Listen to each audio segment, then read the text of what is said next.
So this is a variant of the SARS-CoV-2 virus, and on 26 November 2021 WHO named it as a Omicron. First of all, this variant has been determined by WHO as a variant of concern, and it has mutations based on which we know that the virus may behave differently. And one of the ways it is that the virus may be transmissible more than other variants which have been detected.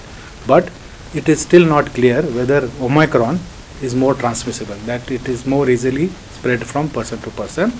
There is research ongoing in South Africa and around the world to understand more the epidemiology of the variant.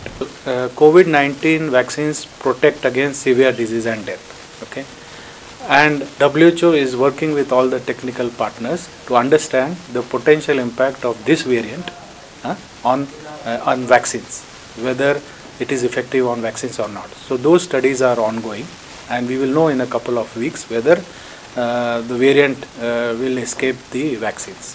Vaccines remain critical to reducing severe disease and death. The current COVID-19 vaccine prevents against severe disease and death, but does not prevent you from having an infection of COVID-19 either through the prevalent Delta variant or the Omicron variant. But it will make sure that it is preventive against severe disease and death, and there is still ongoing research by WHO and other partners, technical partners, to see whether this vaccine will be effective against the Omicron virus also. But what is important is people should continue, even after they are vaccinated, they need to continue to take individual measures such as washing hands regularly, wearing a well-fitted mask, maintaining physical distance, keeping in rooms which are ventilated, avoiding crowded places, and coughing and sneezing in your elbow. Just like other countries elsewhere, Nepal is at equal risk for this variant to come into the country through travelers coming from abroad. Okay, so therefore it is important that we remain vigilant.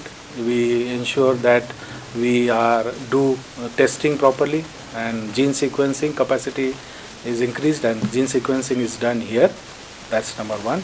And then ensure that individuals also take all the precautions that I had mentioned before, and the country and the society ensures that public health and social measures are implemented. Yeah. So with Ministry of Health, we have informed the Ministry of Health of Nepal immediately as we know about this new variant which was detected in South Africa first. We have provided the latest information in terms of where the variant has been found, in which countries it has been found, then what are the precautions that the countries and individuals need to take, and we have recommended some actions to the Ministry of Health for them to take to ensure that we are better prepared, and to ensure that in anticipation that there might be an increase in cases, we need to ensure that the hospitals are well prepared to undertake any surge of cases which might happen. So it has now become clear also in Nepal that the more COVID-19 circulates, the more opportunities the virus has to change, and this is seen with this new variant.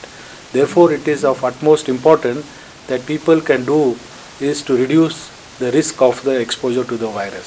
So we are seeing in Nepal, although the vaccination rates are improving, but the rates in the provinces, some of the provinces are still little low. And what we observe is people are not wearing masks, especially in crowded places. Therefore, it is important for people to continue to take the measures that they all know about, which is wearing a well-fitted mask, maintaining physical distance, avoiding crowded places, ensuring that the rooms they are well ventilated, and they wash hands regularly and cough and sneeze in elbow.